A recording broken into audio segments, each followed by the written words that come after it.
Hello and welcome back to Span TV, and today on all the things I'm going to talk about from CeBit 2018 I want to focus on some of the strange and interesting items that I saw from QNAP and IEI. These two companies, I should say that there is QNAP and they're owned by IEI, had loads of some of their weird and wonderful items there at CeBit. And one of the ones I want to talk about today was one of the kind of unofficially shown devices. They had it on display, and you know, for me personally, I think I know a lot about NAS, but when I saw this I was kind of, one, I was annoyed I didn't know about it, and two, I was surprised that no one had come up with it before. But then QNAP are kind of the innovators of the NAS industry. So today I want to talk about this RDX loading bay on a QNAP NAS here. Now, this isn't the first time we've seen tape-based media being used in a QNAP NAS. If anyone's seen QNAP's great live stream channel, you'll know that they did a whole thing using the BR882, the 8-bay device there that's got a 5.25-inch bay, and they injected it with a desktop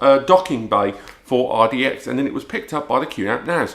What this is something even more refined than that, and something that's very easy to deploy. What it is that chassis. See the top image there? Sorry, that way round, that top one. What it is a 3.5-inch slidable adapter that goes into the QNAP NAS in any available bay, and it's picked up by the QNAP. But what it does is introduce the possibility of your QNAP NAS utilizing, accessing and backing up onto RDX tape-based media, which is a huge deal. It's a big deal.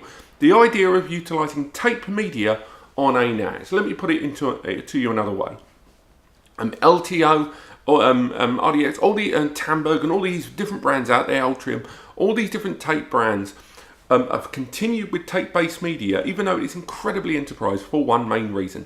It is small, but has an enormous amount of storage, and in terms of long-term backup, you are never really going to find a better cold storage than tape, for the sheer space that you save and the fact that it's relatively quick by comparison in terms of read and write with other kinds of media. So the result is, the idea that you want to have a NAS that has all of your live data inside for your business or even your home, but you want to utilize that kind of media. Previously, you had to use an external tape drive, which can be hugely expensive, and to adapt the two together, which can be finicky. This gives you the ability to just use up one bay in your NAS and have access to tape-based media for backups and general access, which this is a big deal, guys. Now, at the moment, it does not really have a name. It's not going to be commercially available anytime in the future, and it's very much in the R&D stages. They're working out little kinks along the way, but it was just when I saw this, I had to let you guys know, because a number of you out there have requested something like this. And to put it into another way, think of this. Think of the htto series, or even that htto that we mentioned just now, the BR, the 882BR even. Now, that has a 5.2-inch frame at the top, where you can introduce Blu-ray, DVD, etc. It's got hard drive bays. You can introduce SSDs into those bays as well. And what this device does by the inclusion of this is give you the option to have a single NAS, once it's set up, that can harness almost every single kind of modern media available today.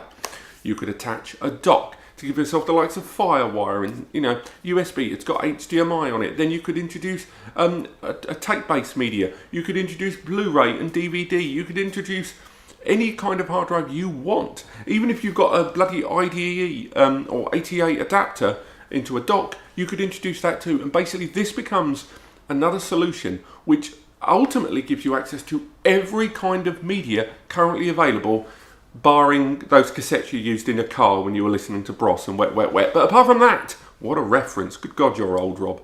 But apart from that, I do hope we hear more about this device soon, because it's something I'm genuinely interested in, and I know a number of you out there have asked about this. So if you have found this video in the future, or you've been looking up LTO and NAS, or tape media NAS, tape drive NAS, and you've found this video, I hope by the time you've watched this, this is now available. If it isn't, send me a message so I can ask them when the hell this is going to be released. But I'm going to continue talking about all the bits and bobs at CeBit 2018. I will be discussing the AFOBot and that great Mustang accelerator card, and have a couple of two very cool things that I saw at the QNAP stand. And do stay tuned for more updates on CeBit 2018. Cheerio.